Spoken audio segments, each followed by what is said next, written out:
পৃথিবীর সবচেয়ে ঘনবসতিপূর্ণ শহরের মধ্যে একটি হচ্ছে ঢাকা, যা বাংলাদেশের রাজধানী। পৃথিবীর সর্বনিম্ন বসবাসযোগ্য শহরের তালিকায়ও রয়েছে তার নাম। হ্যালো বন্ধুরা, আজ আমরা জানব দক্ষিণ এশিয়ার অন্যতম গুরুত্বপূর্ণ এবং দ্রুত বর্ধনশীল শহর ঢাকা সম্পর্কে, যেখানে আলোচনা করা হবে ঢাকার নানা অব্যবস্থাপনা, বাস ও অবসবাসযোগ্যতায় বিশ্ব র্যাঙ্কিং, দূষণ এবং এর সমাধান নিয়ে। এই শহর শুধু বাংলাদেশের কেন্দ্রবিন্দু নয়, বরং এর দীর্ঘ ইতিহাস, প্রাণবন্ত সংস্কৃতি এবং ক্রমবর্ধমান অর্থনীতি একে একটি অনন্য পরিচয় দিয়েছে। তবে দ্রুত নগরায়ন এবং শিল্প বিকাশের ফলে ঢাকা বহু গুরুত্বপূর্ণ পরিবেশগত এবং বাসযোগ্যতা সংক্রান্ত চ্যালেঞ্জের সম্মুখীন।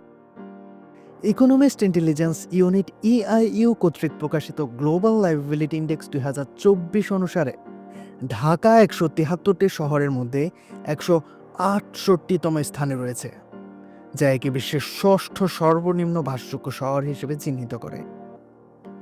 ইআইইউ এর মতে ঢাকা কয়েক বছর ধরেই পৃথিবীর সর্বনিম্ন বাসযোগ্য শহরগুলোর তালিকায় অবস্থান করছে।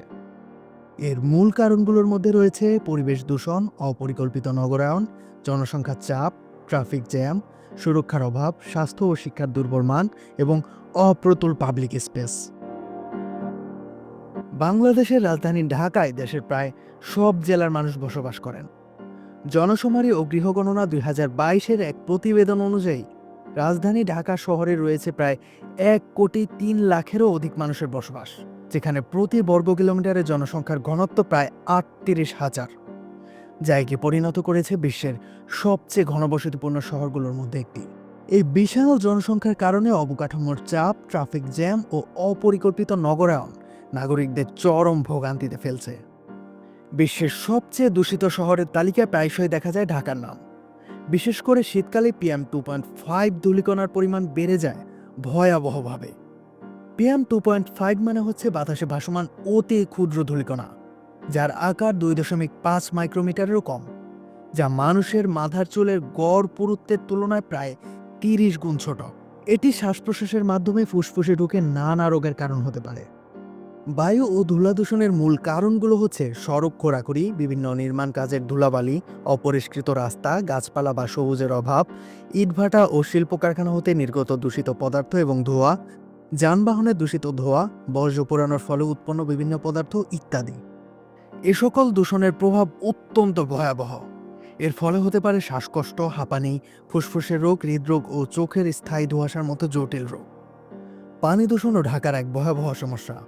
এর মূল কারণগুলো হচ্ছে বুড়িগঙ্গা, তুরাগ ও শীতলক্ষার মতো নদীগুলোতে শিল্প বর্জ্য ফেলা, অপরিশোধিত মলমূত্র ও গৃহস্থালী রাসায়নিক পদার্থ, ব্যর্থ ড্রেনেজ ব্যবস্থা ও প্লাস্টিক বর্জ্য, খালবিল ও পুকুরে দূষিত বর্জ্য ও ময়লা আবর্জনা ফেলা। বাংলাদেশের নদীগুলোর মধ্যে বুড়িগঙ্গা নদী এতটাই দূষিত যে এর মধ্যে কোনো মাছ বা জলজ প্রাণী প্রায় বিলুপ্তই হয়ে গেছে। পানি দূষণের প্রভাবে বিশুদ্ধ পানির ঘাটতি, নদীর মাছ মারা যাওয়া, পানিবাহিত রোগ ব্যাধি থেকে শুরু করে প্রাকৃতিক ভারসাম্য নষ্ট হচ্ছে। এবং মাটি দূষণের মূল কারণগুলো হচ্ছে যত্রতত্র ময়লা ফেলা, প্লাস্টিক ও অপচনশীল বর্জ্য, শিল্প কারখানার রাসায়নিক নির্গমন। এর প্রভাবে ওই স্থানের সৌন্দর্য নষ্ট হয় এবং মাটির উর্বরতা কমে যায়, বিষাক্ত ফসল জন্মায় এবং চাষাবাদ ব্যাহত হয়। ঢাকায় শব্দ দূষণও হয় ব্যাপক হারে। এর মূল কারণগুলো হচ্ছে যানবাহনের হর্ন, নির্মাণ সাইটের শব্দ, মাইক ও লাউড স্পিকার। শব্দ দূষণে সাধারণত সবচেয়ে বেশি ভোগান্তিতে পড়ে হাসপাতাল এবং বিভিন্ন শিক্ষা প্রতিষ্ঠান। বিশ্ব স্বাস্থ্য সংস্থা WHO এর মতে দীর্ঘমেয়াদে শব্দ দূষণ উচ্চ রক্তচাপ, হৃদরোগ এবং মানসিক স্বাস্থ্যের উপর নেতিবাচক প্রভাব ফেলে। শব্দ দূষণের ফলে ঘুমের ব্যাঘাত, মানসিক চাপ, শ্রবণ শক্তি হ্রাস পেতে পারে এবং দিনরাত বিরক্তিকর শব্দ মানুষের মারাত্মক ভোগান্তির কারণ হতে পারে। ঢাকার ট্রাফিক ব্যবস্থা অত্যন্ত দুর্বল এবং অপরিকল্পিত। ঢাকার পরিবহন ব্যবস্থা ব্যাপক বিশৃঙ্খল এবং অনিয়মে পরিপূর্ণ, বিশেষ করে গণপরিবহন। যেখানে সেখানে গাড়ি থামানো, নির্দিষ্ট স্টপেজ ছাড়াই গণপরিবহনগুলোর যাত্রী ওঠানামা করানো, ফিটনেসবিহীন গাড়ি চালানো, ট্রাফিক নিয়ম না মানা এবং বেপরোয়াভাবে গাড়ি চালানো খুবই সাধারণ বিষয় হয়ে দাঁড়িয়েছে। এখনকার গণপরিবহন, বিশেষ করে লোকাল বাসগুলো দেখতে খুবই দৃষ্টিকটু মনে হয়, যেন আবর্জনার স্তূপ থেকে বাসগুলো সদ্যই তুলে আনা হয়েছে। এগুলো বেপরোয়াভাবে গাড়ি চালানোর ফল। বর্তমান সময়ে সরকার গণপরিবহন ব্যবস্থায় শৃঙ্খলা ফিরিয়ে আনার উদ্যোগ নিলেও প্রকৃতপক্ষে তা কেবল লোকাল বাসের বাহ্যিক রং পরিবর্তনের মধ্যেই আটকে আছে।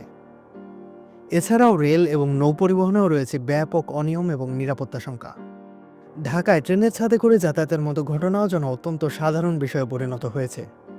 ট্রেনের ছাদে ভ্রমণ কিংবা যাতায়াত অত্যন্ত ঝুঁকিপূর্ণ। নৌ পরিবহনে লাইফ জ্যাকেট প্রতিটা যাত্রীর নিরাপত্তার জন্য অত্যন্ত গুরুত্বপূর্ণ হলেও প্রায় কোনো নৌযানেই লাইফ জ্যাকেটের ব্যবস্থা করা হয় না, যার ফলে জীবনের অনিশ্চয়তা নিয়েই যাতায়াত করতে বাধ্য হন যাত্রীরা। পুরো দেশের কোথাও কোনো রাস্তায় নেই কোনো সাইকেল লেন। ঢাকার অসংখ্য মূল সড়ক এবং সেতুতে নেই কোনো ফুটপাত, যা অনেক সময় হেঁটে গন্তব্যে যেতে সাধারণ মানুষকে নিরুৎসাহিত করতে পারে এবং তৈরি করে নিরাপত্তা শঙ্কা। রয়েছে পর্যাপ্ত ফুটওভার ব্রিজ এবং জেব্রা ক্রসিংয়ের ঘাটতি, তবে সাধারণত চালকরা জেব্রা ক্রসিংয়ের তোয়াক্কাই করে না, যা বাড়িয়ে তোলে নিরাপত্তা শঙ্কা। ঢাকার বিভিন্ন জায়গায় ফুটপাত এবং রাস্তার অনেকাংশ হকারদের দখলে থাকে, যেখানে তারা অস্থায়ীভাবে দোকান বসিয়ে ব্যবসা করেন। যদিও এটি তাদের জীবিকার অংশ, তবে এতে সাধারণ মানুষের চলাফেরায় ব্যাঘাত ঘটে এবং ট্রাফিক সংকটকে আরও জটিল করে তোলে। ঢাকায় রাস্তাগুলো অপরিকল্পিতভাবে নির্মিত হওয়ায় এবং প্রয়োজনের তুলনায় সরু থাকায় ট্রাফিক জ্যাম একটি মারাত্মক সমস্যা হয়ে দাঁড়িয়েছে। প্রতিদিন লক্ষাধিক কর্মঘণ্টা এই যানজটে নষ্ট হয়, যার সরাসরি প্রভাব পড়ে দেশের সামগ্রিক অর্থনীতিতে। 2024 সালের এক পরিসংখ্যান অনুযায়ী ঢাকার রাস্তায় যানবাহনের গড় গতি ঘন্টায় মাত্র 4.80 কিলোমিটার, যেখানে বর্তমানে মানুষের হাঁটার গতি ঘন্টায় 4.15 কিলোমিটার।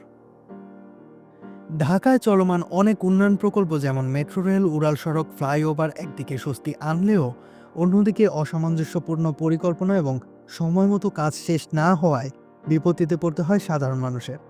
সীমাহীন দুর্নীতি, প্রকল্পের নাম করে অতিরিক্ত অর্থ নিয়ে লুটপাট করা যেন স্বাভাবিক এবং আবশ্যিক ব্যাপারের মতো হয়ে দাঁড়িয়েছে। ঢাকায় পর্যাপ্ত পার্ক, খেলার মাঠ কিংবা উন্মুক্ত জায়গার মারাত্মক অভাব রয়েছে। এতে নগরবাসীর মানসিক ও শারীরিক স্বাস্থ্য ঝুঁকির মুখে পড়ছে। খোলামেলা পরিবেশ না থাকায় মানুষ অধিক চাপ, উদ্বেগ ও বিষণ্ণতায় ভুগছে। শরীরচর্চার সুযোগও দিন দিন কমে যাচ্ছে। অপরিকল্পিত নগরায়নের আরও একটি বড় ফল হচ্ছে ব্যক্তি মালিকানাধীন জমিতে সরকারের সুনির্দিষ্ট পরিকল্পনা ও নিয়ন্ত্রণ না থাকায় গড়ে উঠেছে অসংখ্য ভবন ও প্রতিষ্ঠান, যেখানে ভবনগুলোর চারপাশে পর্যাপ্ত জায়গা না রেখেই নির্মাণ সম্পন্ন হয়েছে। এতে একটা ভবনের দেয়াল আরেকটা ভবনের দেয়ালের সাথে প্রায় ঘেঁষে তৈরি হওয়ায় দিনের আলো বাতাস ঢোকার মতো প্রাকৃতিক সুবিধা থেকেও অনেক বাসিন্দা বঞ্চিত হচ্ছে, যা মানুষের দৈনন্দিন জীবনে বিরূপ প্রভাব ফেলে। ঢাকার রাস্তাঘাটের আশেপাশের দেয়াল, খুঁটি এমনকি বাড়িঘরের দেয়ালে পোস্টার দিয়ে পরিপূর্ণ থাকে, যা দেখতে খুবই দৃষ্টিকটু লাগে। দুঃখজনকভাবে পোস্টার লাগানোর জন্য কোনো নির্দিষ্ট স্থান বা বোর্ড নেই। সড়কে ডাস্টবিনের ঘাটতি ব্যাপক, যার কারণে দোকানপাটের ময়লা আবর্জনা ছড়িয়ে ছিটিয়ে থাকে যেখানে সেখানে। অধিকাংশ রাস্তাঘাট থাকে নোংরা ও অপরিষ্কার। অনেক স্থানের পাকা রাস্তা বৃষ্টি পড়লে হয়ে থাকে কর্দমাক্ত, জমে যায় পানি এবং তৈরি হয় জনভোগান্তি। ঢাকায় রয়েছে পর্যাপ্ত সুরক্ষার অভাব, যেখানে দেখা যায় নিজের হাতে আইন তুলে নেওয়ার প্রবণতা, ঘটছে গণপিটুনিতে নির্যাতন এবং হত্যার মতো ঘটনাও।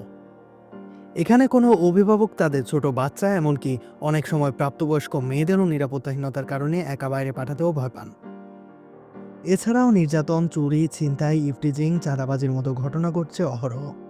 ঘাটতি রয়েছে মনিটরিং ক্যামেরার এবং আইন শৃঙ্খলা বাহিনীর দুর্বল উপস্থিতি। অনেক সময় বিভিন্ন সংবাদ মাধ্যমে দেখা যায় বিভিন্ন অপরাধ সংগঠিত হলে তার ভিডিও দায়িত্বরত কর্মকর্তাদের দেখানোর পরেও তারা কোনো পদক্ষেপ নেওয়ার বদলে ভুক্তভোগীর মামলার জন্য অপেক্ষা করে, যা অত্যন্ত দুঃখজনক বিষয়। বাংলাদেশের স্বাস্থ্যসেবা উন্নত দেশের তুলনায় এখনও অনেক পিছিয়ে। সরকারি হাসপাতালগুলোতে সাধারণ চেক আপ বা ওপিডি সেবা সুলভ মূল্যে পাওয়া গেলেও পর্যাপ্ত ডাক্তার, যন্ত্রপাতি ও শৃঙ্খলার অভাবে অনেকেই বেসরকারি ক্লিনিক বা ডায়াগনস্টিক সেন্টারের দিকে ঝুঁকে পড়েন, যেগুলোর খরচ তুলনামূলক অনেক বেশি। রোগ নির্ণয়ের জন্য প্রয়োজনীয় অনেক পরীক্ষা যেমন এক্স-রে, ইসিজি, ব্লাড টেস্ট ইত্যাদি প্রায়ই সরকারি হাসপাতালে দীর্ঘ লাইনের কারণে সময় মতো হয় না এবং অনেক সময় চোখে পড়ে নানা অনিয়ম ও অবহেলা। সরকারি হাসপাতালে কিছু সেবা বিনামূল্যে দেয়া হলেও পরীক্ষা ও বিশেষজ্ঞ চিকিৎসা অনেক সময় বাইরে থেকে করাতে হয়। গরিব বা অসহায় রোগীদের জন্য কিছু সাবসিডি বা সামাজিক নিরাপত্তা কর্মসূচি থাকলেও তা পৌঁছে না অধিকাংশের কাছে। বেসরকারি হাসপাতালগুলোতে চিকিৎসা সেবার ব্যয় খুবই বেশি এবং নিম্নবিত্ত শ্রেণীর নাগরিকদের পক্ষে বহন করা কঠিন এবং সাধারণ মানুষ স্বাস্থ্য নিয়ে বেশ অসচেতন। উন্নত দেশগুলো যেমন যুক্তরাজ্য, কানাডা, জার্মানি, সুইডেন এরা নিজেদের নাগরিকদের জন্য ইউনিভার্সাল হেলথ কেয়ার সিস্টেম পরিচালনা করে। এর মধ্যে রয়েছে নাগরিকদের জন্য সম্পূর্ণ বা আংশিক বিনামূল্যে চিকিৎসা, যেখানে ট্যাক্স বা স্বাস্থ্য বীমার মাধ্যমে চিকিৎসা খরচ কভার করা হয় এবং রোগ নির্ণয় থেকে শুরু করে সার্জারি পর্যন্ত দ্রুত ও উন্নত চিকিৎসা নিশ্চিত করা হয়। রোগীদের মেডিকেল হিস্টোরি ডিজিটালভাবে সংরক্ষিত থাকে, যার ফলে বারবার তথ্য দিতে হয় না। প্রতিটি নাগরিকের জন্য রেগুলার চেক আপ বাধ্যতামূলক বা উৎসাহিত করা হয়, যেখানে আমাদের দেশে নিম্নবিত্ত মানুষের সাধারণ চিকিৎসা নিতেই পোহাতে হয় নানা ভোগান্তি, সেখানে রেগুলার চেক আপ যেন কেবলই বিলাসিতা। ঢাকার সরকারি বেসরকারি প্রতিষ্ঠান, কোচিং নির্ভরতা, বেসরকারি স্কুল কলেজের খরচ, পাঠ্য বই সংকট ইত্যাদি নানা কারণে শিক্ষামানে বৈষম্য ও দুর্বলতা পরিলক্ষিত হয়। অধিকাংশ স্কুল ও কলেজে পর্যাপ্ত শিক্ষক, ক্লাসরুম বা আধুনিক শিক্ষা সামগ্রী নেই। মনিটরিংয়ের অভাব, কিছু শিক্ষকের অপেশাদার আচরণ এবং প্রশাসনিক দুর্নীতি শিক্ষার মানকে কমিয়ে দিচ্ছে। বিদ্যালয়ের পাঠদানে ঘাটতির কারণে শিক্ষার্থীরা বাধ্য হয়ে কোচিং সেন্টার ও প্রাইভেট টিউশনের ওপর নির্ভরশীল হয়ে পড়ছে। এতে করে মূল শিক্ষা ব্যবস্থা গুরুত্ব হারিয়ে ফেলছে। ঢাকায় ভালো মানের শিক্ষা পেতে হলে বেশ ভালো অঙ্কের টাকা গুনতে হয়, যা নিম্নবিত্ত ও মধ্যবিত্ত পরিবারের জন্য বেসরকারি ইংরেজি মিডিয়াম বা ভালো মানের স্কুল প্রায় অপ্রাপ্য হয়ে উঠেছে। কিছু ক্লাসে পাঠ্য বই বিলম্বে পাওয়া বা অনুপলব্ধ থাকা শিক্ষার ধারাবাহিকতাকে ব্যাহত করে। পাঠ্য বইয়ের বাইরে চিন্তাভাবনার সুযোগ কম, যার ফলে সৃজনশীলতা বা গবেষণা ভিত্তিক শিক্ষা নেই বললেই চলে। নম্বর ভিত্তিক শিক্ষা ব্যবস্থা এবং A+ পাওয়ার দৌড় শিক্ষার্থীদের মানসিক চাপ বাড়িয়ে দিচ্ছে। শিক্ষার্থীরা বইয়ের বাইরে বাস্তব জ্ঞান ও সমস্যাভিত্তিক শিক্ষার অভাবে জীবনের প্রয়োজনীয় দক্ষতা অর্জন করতে পারছে না। ফলাফলস্বরূপ শিক্ষার্থীদের দক্ষতা ও চিন্তার পরিসর সীমিত হয়ে যাচ্ছে। বেকারত্ব বাড়ছে, কারণ শিক্ষার সঙ্গে কর্মজীবনের বাস্তবতা মেলে না। উচ্চশিক্ষায় ঢোকার পর দেখা যায় ভিত্তি দুর্বল, ফলে ঝরে পড়ার হার বাড়ে। তাহলে এই সকল সমস্যার সমাধান কি হতে পারে? আদৌ কি এর কোনো সমাধান রয়েছে? কিছু বিশেষজ্ঞের মতে বাংলাদেশের রাজধানী ঢাকা থেকে সরিয়ে অন্য কোথাও স্থানান্তর করা উচিত, কিন্তু এটা অত্যন্ত ব্যয়বহুল এবং একটি রাষ্ট্রের জন্য অত্যন্ত চ্যালেঞ্জিং। তাই ঢাকাকে একটি পরিপূর্ণ বাসযোগ্য নগরীতে রূপান্তর করার ব্যবস্থাই হতে পারে সহজ সমাধান। ঢাকায় রয়েছে সব জেলার মানুষের বসবাস, যেখানে বেশিরভাগ মানুষই আসে জীবিকার তাগিদে। এছাড়াও অন্যান্য সুবিধা যেমন শিক্ষা, চিকিৎসা সেবা ইত্যাদি অন্যান্য জেলার তুলনায় উন্নত। তাই জনসংখ্যার চাপ কমাতে সব জেলায় নিশ্চিত করতে হবে পর্যাপ্ত কর্মসংস্থান, বিকেন্দ্রীকরণ নীতি জোরদার, উন্নত শিক্ষা, চিকিৎসা সেবা নিশ্চিত করা ইত্যাদি।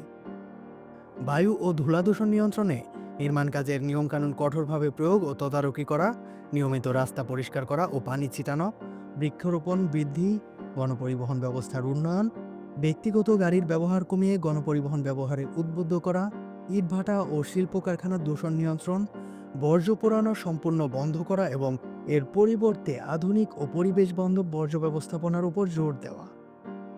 বর্জ্য পোড়ানো বন্ধ করতে হলে এর বিকল্প সুব্যবস্থা নিশ্চিত করা অপরিহার্য। প্রতিটি বাসাবাড়ি, দোকান ও প্রতিষ্ঠান থেকে বর্জ্যকে জৈব, অজৈব এবং বিপজ্জনক এই 3টি প্রধান ভাগে আলাদা করার ব্যবস্থা বাধ্যতামূলক করা। এটি পরবর্তী প্রক্রিয়াকরণের জন্য অত্যন্ত জরুরি। শহরের 70-80% বর্জ্যই জৈব প্রকৃতির, যা পচনশীল। এই বর্জ্যগুলোকে পচিয়ে উচ্চমানের সার তৈরি করা যেতে পারে। এটি একদিকে যেমন বর্জ্যের পরিমাণ কমাবে, তেমনি কৃষিক্ষেত্রেও অবদান রাখবে।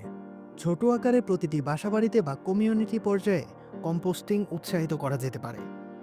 প্লাস্টিক, কাগজ, কাঁচ, ধাতুর মতো অজৈব বর্জ্যগুলোকে সংগ্রহ, প্রক্রিয়াকরণ এবং নতুন পণ্য তৈরিতে ব্যবহার করা। এর জন্য কার্যকর পুনর্ব্যবহারযোগ্য শিল্প গড়ে তোলা এবং পুনর্ব্যবহারযোগ্য সামগ্রী সংগ্রহের জন্য নির্দিষ্ট অবকাঠামো তৈরি করা প্রয়োজন। আধুনিক প্রযুক্তির মাধ্যমে পোড়ানো ছাড়াই বর্জ্য থেকে বিদ্যুৎ উৎপাদন করা যেতে পারে। এটি যেমন বর্জ্যের পরিমাণ কমাবে, তেমন বিদ্যুৎ উৎপাদনেও সহায়তা করবে। তবে এক্ষেত্রে পরিবেশ বান্ধব প্রযুক্তি এবং নির্গমন নিয়ন্ত্রণ ব্যবস্থা নিশ্চিত করা জরুরি। যে বর্জ্যগুলো পুনর্ব্যবহার বা কম্পোস্টিং করা সম্ভব নয়, সেগুলো বিজ্ঞানসম্মত উপায়ে আধুনিক ও নিয়ন্ত্রিত ল্যান্ডফিলে ফেলা। এই ল্যান্ডফিলগুলোতে মিথেন গ্যাস সংগ্রহ করে তা থেকে বিদ্যুৎ উৎপাদনের ব্যবস্থাও করা যেতে পারে। লোকালয় বা রাস্তার পাশের ময়লার ভাগার উন্নত করা, যেন তা সাধারণ মানুষের ভোগান্তির কারণ না হয়। আমাদের দেশে এই সমস্ত জায়গাগুলোতে ময়লা আবর্জনা এমনভাবে ছড়িয়ে ছিটিয়ে নোংরা রাখা হয়, যা ময়লার ভাগার থেকে শুরু করে রাস্তাঘাটের পরিবেশও নষ্ট করে। এতে করে সাধারণ জনগণকে পড়তে হয় চরম ভোগান্তিতে। বর্জ্যকে খোলা জায়গায় ফেলে না রেখে সময় মতো সংগ্রহ করা এবং নির্দিষ্ট প্রক্রিয়াকরণ কেন্দ্রে পৌঁছে দেওয়ার জন্য স্মার্ট বর্জ্য ব্যবস্থাপনা পদ্ধতি যেমন সেন্সরযুক্ত বিন, অপটিমাইজড রুট চালু করা। বর্জ্য পোড়ানোর ক্ষতিকর দিক এবং সঠিক ব্যবস্থাপনার গুরুত্ব সম্পর্কে জনগণকে শিক্ষিত ও সচেতন করা। রেডিউস, রিইউজ, রিসাইকেল এই 3R নীতি প্রচারে জোর দেওয়া। এই উন্নত বর্জ্য ব্যবস্থাপনা শুধু বায়ু দূষণই নয়, মাটি এবং পানি দূষণ রোধেও রাখবে কার্যকরী ভূমিকা।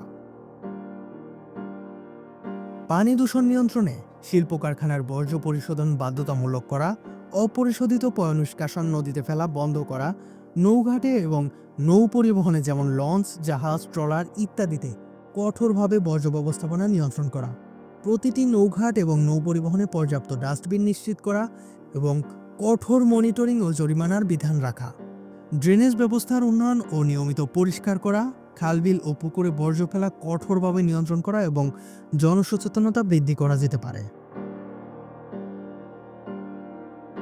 মাটি দূষণ নিয়ন্ত্রণে যত্রতত্র ময়লা ফেলা বন্ধ করা ও নির্দিষ্ট স্থানে বর্জ্য ফেলার ব্যবস্থা করা, প্লাস্টিক ও অপচনশীল বর্জ্যের সঠিক ব্যবস্থাপনা ও পুনর্ব্যবহার, শিল্প বর্জ্যের নিরাপদ নিষ্কাশন ও পরিশোধন, কৃষিতে রাসায়নিক সারের ব্যবহার কমিয়ে জৈব সার ব্যবহারে উৎসাহিত করা। শব্দ দূষণ নিয়ন্ত্রণে যানবাহনের হাইড্রোলিক হর্ন ব্যবহারে নিষিদ্ধ ও আইন প্রয়োগ করা, নির্মাণ কাজের সময়সীমা ও শব্দমাত্রা নিয়ন্ত্রণ করা, মাইক ও লাউড স্পিকারের ব্যবহার সীমিত করা, শব্দ নিরোধক ব্যবস্থা ব্যবহারে উৎসাহিত করা। কিন্তু দুঃখজনক হলেও সত্য যে ঢাকায় অনেক জনপ্রতিনিধিরা নিজেরাই নির্বাচনের সময় নির্বাচনের প্রচারণার জন্য উচ্চ শব্দের সাউন্ড বক্স বাজিয়ে শব্দ দূষণ করে থাকেন। এই ধরনের কার্যকলাপ বন্ধ এবং জনসচেতনতা বৃদ্ধি অত্যন্ত গুরুত্বপূর্ণ। ট্রাফিক জ্যাম, শৃঙ্খলা, পরিবহন সংকট ও যাত্রী দুর্ভোগ কমাতে প্রয়োজন বিভিন্ন কার্যকরী উদ্যোগের। মেট্রো রেলের সম্প্রসারণ, বাস র্যাপিড ট্রানজিট বা বিআরটি প্রকল্পের দ্রুত বাস্তবায়ন, আধুনিক ও পর্যাপ্ত সংখ্যক বাসের সরবরাহ, গণপরিবহনের রুটের যৌক্তিকীকরণ ও ব্যবস্থাপনা উন্নত করা এবং টিকিট ব্যবস্থা আধুনিকীকরণ। ফ্লাইওভার এবং এলিভেটেড এক্সপ্রেসওয়ে নির্মাণ ও সম্প্রসারণ, নতুন রাস্তা নির্মাণ, বিদ্যমান রাস্তাগুলো মেরামত এবং সম্ভব হলে প্রশস্তকরণ, কার্যকর ট্রাফিক ব্যবস্থার জন্য রাস্তার নকশার উন্নতি, বাস স্টপেজ এবং অন্যান্য গণপরিবহনের স্টপেজ উন্নত করা ও প্রতিটা স্টপেজে যানবাহনের দাঁড়ানোর জন্য পর্যাপ্ত জায়গা, যানবাহন চলাচলের মূল লেনের বাইরে হতে হবে, যেন অন্যান্য যানবাহন চলাচলে ব্যাঘাত না ঘটে এবং ট্রাফিক জ্যামের সৃষ্টি না হয়। স্মার্ট ট্রাফিক সিগন্যালিং সিস্টেম স্থাপন ও কার্যকর করা, ট্রাফিক আইন কঠোরভাবে প্রয়োগ করা, ট্রাফিক পুলিশের প্রশিক্ষণ ও সক্ষমতা বৃদ্ধি এবং প্রযুক্তি নির্ভর ট্রাফিক মনিটরিং ব্যবস্থা চালু করা। গণপরিবহন চালকদের প্রশিক্ষণ, অত্যন্ত যাচাই বাছাই ও পরীক্ষার মাধ্যমে দক্ষ এবং ট্রাফিক ব্যবস্থায় শ্রদ্ধাশীল চালকদের নিয়োগ, সড়ক বা মহাসড়কে জেব্রা ক্রসিং বা ফুট ওভারব্রিজ নিশ্চিত করতে হবে। ব্যক্তিগত গাড়ির ওপর কর, পার্কিং ফি বৃদ্ধি করা সহ গণপরিবহন ব্যবহারে উৎসাহিত করতে হবে। এছাড়াও পরিবহনের ভাড়া যুক্তিসঙ্গত রাখা এবং সুবিধা বৃদ্ধি করা। প্রতিটা সড়ক, মহাসড়ক, সেতুতে ফুটপাত নিশ্চিত করতে হবে এবং পথচারী ও সাইকেল চালকদের জন্য আলাদা লেন তৈরি করতে হবে। ফুটপাত দখল করে ব্যবসা করা ব্যবসায়ী বা হকারদের আলাদা স্থান করে দিতে হবে যেখানে তারা ব্যবসা করতে পারবে। উদাহরণস্বরূপ বলা যায়, প্রতিটা স্থানের কোনো উন্মুক্ত স্থানে বাজার তৈরি করা যেতে পারে যেখানে হকাররা ব্যবসা করতে পারবে। ঢাকার বাইরে কর্মসংস্থান ও সুযোগ সুবিধা সৃষ্টি করে জনসংখ্যা ও যানবাহনের চাপ কমানো যেতে পারে। রেলপথে নতুন রুট চালু করা ও বিদ্যমান রুটের উন্নয়ন, ট্রেনের সময়সূচি নিয়মিত করা, নিরাপত্তা ব্যবস্থা জোরদার করা এবং নৌপথে আধুনিক ও নিরাপদ নৌযান সরবরাহ করা। নগরায়নে নানা অব্যবস্থাপনা রুখে দিতে প্রয়োজন স্বচ্ছতা ও জবাবদিহিতা বৃদ্ধি, প্রকল্পের বাজেট ও অগ্রগতি জনসাধারণের জন্য উন্মুক্ত করা, নিয়মিত অডিট এবং তত্ত্বাবধানের ব্যবস্থা জোরদার করা এবং দুর্নীতি বিরোধী কঠোর আইন প্রয়োগ করা। দীর্ঘমেয়াদী ও সমন্বিত নগর উন্নয়ন পরিকল্পনা প্রণয়ন ও বাস্তবায়ন, বিভিন্ন সরকারি সংস্থার মধ্যে সমন্বয় বৃদ্ধি করা এবং বিশেষজ্ঞদের মতামত গুরুত্বের সাথে নেওয়া। প্রকল্প ব্যবস্থাপনার দক্ষতা বৃদ্ধি করা, সময়সীমা মেনে চলার জন্য কঠোর পদক্ষেপ নেওয়া এবং প্রকল্পের গুণগত মান নিশ্চিত করা। উন্নয়ন প্রকল্পের পরিকল্পনা ও বাস্তবায়ন প্রক্রিয়ায় জনগণের মতামত এবং পরামর্শ অন্তর্ভুক্ত করা। যে কোনো বিষয়ে সার্ভে, জনগণের মতামত, পরামর্শ এবং জনগণের সিদ্ধান্ত জানতে ও গণভোটের জন্য একটি আলাদা সরকারি অ্যাপ ও ওয়েবসাইট তৈরি করা যেতে পারে। সবশেষে উন্নত দেশগুলোর অভিজ্ঞতা ও প্রযুক্তি ব্যবহার করা এবং আন্তর্জাতিক উন্নয়ন সংস্থার সাথে সহযোগিতা বৃদ্ধি করতে হবে। অপ্রতুল পাবলিক স্পেস বা সবার ব্যবহারের জন্য বিনোদন, গোছানো খোলামেলা জায়গার অভাব নিরসনে কঠোর ভূমি ব্যবহার নীতি প্রণয়ন ও বাস্তবায়ন করতে হবে, যেখানে পর্যাপ্ত পরিমাণে সবুজ এলাকা, পার্ক ও খেলার মাঠের জন্য জায়গা নির্ধারণ করা হবে। কিন্তু ঢাকার ব্যস্ত স্থানগুলোতে খালি জায়গা খুঁজে বের করাও দুষ্কর। কিছু কিছু স্থানে একটা ভবন আরেকটা ভবনের সাথে এতটাই ঘেঁষে নির্মাণ করা হয় যে ঘরে ঠিকমতো আলো প্রবেশ করে না। তাই ভবন নির্মাণের সময় চারপাশে নির্দিষ্ট পরিমাণে জায়গা ছাড়ার নিয়ম কঠোরভাবে প্রয়োগ করা এবং এর তদারকি জোরদার করা। বিদ্যমান পার্ক ও খেলার মাঠগুলোর আধুনিকীকরণ ও রক্ষণাবেক্ষণ করা এবং জনসাধারণের জন্য উন্মুক্ত রাখতে হবে। অব্যবহৃত সরকারি জমি এবং জলাধারগুলোকে পার্ক ও বিনোদন কেন্দ্রে রূপান্তরিত করা যেতে পারে। ভবনগুলোতে ছাদ বাগান তৈরি এবং আশেপাশে গাছ লাগানোর জন্য প্রণোদনা প্রদান করা, যাতে মানুষ ছাদ বাগান ও সবুজায়নে উৎসাহিত হয়। নগরীর পরিকল্পনা প্রক্রিয়ায় জনগণের মতামত ও চাহিদা অন্তর্ভুক্ত করা, যাতে পাবলিক স্পেসের প্রয়োজনীয়তা সঠিকভাবে বোঝা যায়। নিরাপত্তা নিশ্চিতের জন্য প্রয়োজন পর্যাপ্ত সংখ্যক পুলিশ নিয়োগ ও প্রশিক্ষণ, আধুনিক সরঞ্জাম ও প্রযুক্তির সরবরাহ, দ্রুত প্রতিক্রিয়া জানানোর সক্ষমতা বৃদ্ধি এবং দুর্নীতিমুক্ত ও জনবান্ধব পুলিশিং ব্যবস্থা গড়ে তোলা। বাংলাদেশের পুলিশ নানা কারণে প্রশ্নবিদ্ধ, তাই জনগণের আস্থা বাড়াতে পুলিশের গায়ে ক্যামেরা সংযুক্ত করে পুলিশকে দুর্নীতিমুক্ত রাখার জন্য একটি কার্যকরী পদক্ষেপ হতে পারে, যেখানে পুলিশের অন ডিউটিতে থাকা অবস্থায় তার সকল কার্যক্রম মনিটরিং করা হবে। শহরে পর্যাপ্ত সংখ্যক সিসিটিভি ক্যামেরা স্থাপন ও কার্যকর পরিচালনা এবং একটি কেন্দ্রীয় মনিটরিং ব্যবস্থা তৈরি করা। শহরের মূল সড়ক থেকে শুরু করে প্রতিটা অলিতে গলিতে টহলের মধ্য দিয়ে কঠোর নজরদারি নিশ্চিত করা। এর জন্য পর্যাপ্ত গাড়ি এবং সরু রাস্তা ও অলিতে গলিতে টহলের জন্য বাইক নিশ্চিত করতে হবে। বিশেষ করে রাতে আরও জোরদার টহল নিশ্চিত করতে হবে, কেননা রাতে জনসমাগম কম কিংবা না থাকায় বেশিরভাগ ডাকাতি, ছিনতাই এই সময়েই সংগঠিত হয়। পুলিশকে ডে নাইট 2 শিফটে ভাগ করে দিতে হবে, যাতে তাদের উপর অতিরিক্ত মানসিক চাপ না পড়ে এবং কাজ সহজ হয়ে যায়। এতে কমে আসবে মব সৃষ্টি করে সহিংসতা থেকে শুরু করে সব ধরনের অপরাধ প্রবণতা। বিদ্যমান আইনের যথাযথ প্রয়োগ নিশ্চিত করা, অপরাধীদের দ্রুত বিচারের আওতায় আনা এবং আইনের শাসনের প্রতি জনগণের আস্থা বৃদ্ধি করতে হবে। গণপিটুনি ও নিজের হাতে আইন তুলে নেওয়ার বিরুদ্ধে সচেতনতা তৈরি করা এবং এর বিরুদ্ধে পদক্ষেপ নেওয়া, নারীর প্রতি সহিংসতা ও ইভটিজিং প্রতিরোধে সামাজিক আন্দোলন গড়ে তোলা এবং অপরাধীদের চিহ্নিত করতে ও তাদের ধরতে আইন শৃঙ্খলা বাহিনীকে সহায়তার জন্য জনগণকে উৎসাহিত করা। অনেক সময় ভুক্তভোগীরা আইনি জটিলতায় নানা কারণে জড়াতে চান না। অনেকের কাছে এটি একটি ঝামেলার বিষয় মনে হয়, আবার অনেকে অপরাধীর ভয়েও মামলা করেন না। তাই কোনো অপরাধ সংঘটিত হওয়ার তথ্য প্রমাণ পেলে কোনো বিলম্ব এবং ভুক্তভোগীর মামলার অপেক্ষা না করে ঘটনাস্থল তদন্ত করে অপরাধ শনাক্ত করে পদক্ষেপ নেওয়া এবং অপরাধীদের শাস্তি নিশ্চিত করতে হবে। শহরের অন্ধকারাচ্ছন্ন এলাকাগুলোতে পর্যাপ্ত আলোর ব্যবস্থা করা, যা রাতে অপরাধ কমাতে সহায়ক হতে পারে। কমিউনিটি পুলিশিংয়ের মতো উদ্যোগের মাধ্যমে নাগরিকদের সাথে আইন শৃঙ্খলা বাহিনীর সহযোগিতা বৃদ্ধি করা যেতে পারে। স্বাস্থ্যসেবার মান বৃদ্ধি এবং উন্নত করতে প্রয়োজন জাতীয় বাজেটে স্বাস্থ্য খাতের বরাদ্দ বৃদ্ধি করা, সরকারি হাসপাতালগুলোর অবকাঠামো উন্নয়ন ও আধুনিকীকরণ এবং পর্যাপ্ত সংখ্যক ডাক্তার ও স্বাস্থ্যকর্মী নিয়োগ ও প্রশিক্ষণ দেওয়া। উন্নত দেশের অভিজ্ঞতা থেকে শিক্ষা নিয়ে একটি সার্বজনীন স্বাস্থ্যসেবা ব্যবস্থা চালু করার পরিকল্পনা ও বাস্তবায়ন করা, যেখানে সকল নাগরিকের জন্য মানসম্মত স্বাস্থ্যসেবা নিশ্চিত করা হবে। কার্যকর ব্যবস্থাপনার কাঠামো তৈরি করা, ডাক্তার ও স্বাস্থ্যকর্মীদের নিয়মিত উপস্থিতি ও দায়িত্ব পালন নিশ্চিত করা এবং রোগীদের অভিযোগ জানানোর ও প্রতিকার পাওয়ার ব্যবস্থা তৈরি করা। সরকারি হাসপাতালগুলোতে পর্যাপ্ত আধুনিক যন্ত্রপাতি সরবরাহ করা, পরীক্ষার জন্য অপেক্ষার সময় কমানো এবং মানসম্মত ডায়াগনস্টিক সেন্টার স্থাপন করতে হবে। বিদ্যমান ভর্তুকি ও স্বাস্থ্য বীমা কর্মসূচির আওতা বৃদ্ধি করা এবং এটি নিশ্চিত করা যাতে প্রকৃত অসহায়রা এর সুবিধা পায়।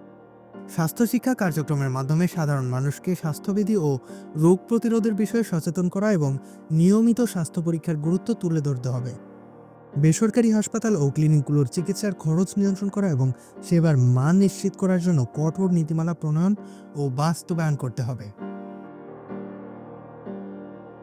শিক্ষার মান উন্নত করতে পর্যাপ্ত শিক্ষক নিয়োগ ও প্রশিক্ষণ, আধুনিক ক্লাসরুম ও শিক্ষা সামগ্রীর সরবরাহ নিশ্চিত করা, নিয়মিত মনিটরিং ও জবাবদিহিতা জোরদার করা এবং প্রশাসনিক দুর্নীতি কঠোরভাবে দমন করতে হবে। শিক্ষকদের জন্য নিয়মিত ও মানসম্মত প্রশিক্ষণ কার্যক্রম চালু করা, তাদের বেতন ও সামাজিক মর্যাদা বৃদ্ধি করা এবং পেশাগত উন্নয়নের সুযোগ তৈরি করতে হবে। মুখস্থ নির্ভরতার পরিবর্তে সৃজনশীলতা, সমালোচনামূলক চিন্তাভাবনা ও গবেষণা ভিত্তিক শিক্ষাকে উৎসাহিত করতে হবে। পাঠ্যক্রমকে বাস্তব জীবনের সাথে সঙ্গতিপূর্ণ করা এবং শিক্ষকদের জন্য আধুনিক ও শিক্ষার্থী কেন্দ্রিক শিক্ষাদান পদ্ধতির প্রশিক্ষণ দিতে হবে। বিদ্যালয়ের শিক্ষার মান উন্নত করা, শিক্ষকদের পাঠদানে আরও বেশি মনোযোগী ও দক্ষ করে তোলা এবং শিক্ষার্থীদের জন্য বিদ্যালয়ে ক্লাসের সময়সীমা বৃদ্ধি কিংবা অতিরিক্ত সহায়ক ক্লাসের ব্যবস্থা করা যেতে পারে। নিম্নবিত্ত ও মধ্যবিত্ত পরিবারের মেধাবী শিক্ষার্থীদের জন্য বৃত্তি ও আর্থিক সহায়তার ব্যবস্থা করা, সরকারি বিদ্যালয়গুলোর মান উন্নত করা যাতে তারা বেসরকারি বিদ্যালয়ের সাথে প্রতিযোগিতা করতে পারে এবং ইংরেজি মিডিয়াম স্কুলের খরচ নিয়ন্ত্রণে নীতিমালা প্রণয়ন করা। পাঠ্য বই মুদ্রণ ও বিতরণে কার্যকর ব্যবস্থাপনা গড়ে তোলা এবং বিকল্প লার্নিং রিসোর্সের ব্যবস্থা করা, অর্থাৎ প্রতিটা শ্রেণীর প্রতিটা বিষয়ে ডিজিটাল কন্টেন্ট বা ভিডিও রেকর্ডেড ক্লাস তৈরি করা, যা শিক্ষার্থীদের পড়াশোনায় সহায়ক হবে এবং আলাদাভাবে কোনো কোচিং নির্ভর ও কোনো গৃহ শিক্ষকের প্রয়োজন হবে না। শুধুমাত্র নম্বরভিত্তিক মূল্যায়নের পরিবর্তে শিক্ষার্থীদের সামগ্রিক দক্ষতা ও জ্ঞানকে মূল্যায়ন করার ব্যবস্থা চালু করা এবং শিক্ষার্থীদের মানসিক চাপ কমাতে পরীক্ষা পদ্ধতির সংস্কার করা। মাধ্যমিক ও উচ্চ মাধ্যমিক স্তরের শিক্ষার মান উন্নত করা যাতে শিক্ষার্থীরা উচ্চশিক্ষার জন্য ভালোভাবে প্রস্তুত হতে পারে। শিক্ষার্থীদের প্রাইমারি পর্যায় থেকেই সকল শ্রেণী পেশার, রাজনৈতিক মতপার্থক্য, ভিন্ন মতাদর্শী ও সকল ধর্ম বর্ণ জাতির মানুষের প্রতি সম্মানবোধ তৈরিতে জোর দেওয়া এবং শিক্ষার পরিবেশকে আনন্দদায়ক করা। একটি শহরের অন্যতম আকর্ষণ এর সৌন্দর্য, তাই ঢাকার সৌন্দর্য বৃদ্ধিতে নজর দেওয়াও জরুরি।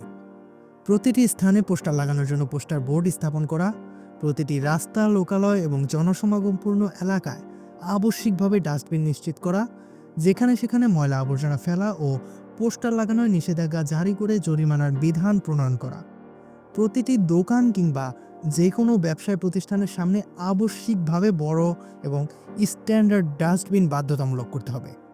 এতে করে শুধু শহরের সৌন্দর্যই বাড়বে না, সাথে বাঁচবে পরিবেশ দূষণের হাত থেকেও। ঢাকা নিঃসন্দেহে এক প্রাণবন্ত এবং সম্ভাবনাময় শহর, যা সমৃদ্ধ ইতিহাস, সংস্কৃতি এবং অর্থনীতির কেন্দ্রবিন্দু। তবে দ্রুত নগরায়নের ফলস্বরূপ এই শহর বহুবিধ জটিল চ্যালেঞ্জের সম্মুখীন। জনসংখ্যা বৃদ্ধি, দূষণ, পরিবহন সংকট, অপরিকল্পিত নগরায়ন, পাবলিক স্পেসের অভাব, নিরাপত্তাহীনতা, দুর্বল স্বাস্থ্যসেবা এবং শিক্ষার নিম্নমান, এই প্রতিটি সমস্যাই এখানকার সাধারণ মানুষের জীবনযাত্রাকে কঠিন করে তুলেছে। তবে এই সমস্যাগুলোর সমাধান অসম্ভব নয়।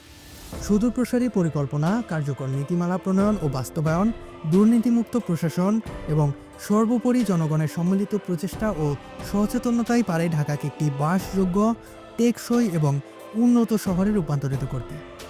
উন্নত বিশ্বের অভিজ্ঞতা থেকে শিক্ষা নিয়ে পরিবেশ বান্ধব প্রযুক্তি ব্যবহার করে এবং জনগণের অংশগ্রহণ নিশ্চিত করে আমরা একটি সুন্দর ভবিষ্যৎ নির্মাণ করতে পারি, যেখানে ঢাকার ঐতিহ্য ও সম্ভাবনা পূর্ণমাত্রায় বিকশিত হবে। ইনফো ফ্যান্ডমের সাথে এই যাত্রায় আমাদের সাথে যোগ দেওয়ার জন্য আপনাকে অসংখ্য ধন্যবাদ। এরকম আরও নতুন নতুন ভিডিও পেতে চ্যানেলটিকে সাবস্ক্রাইব করে রাখুন।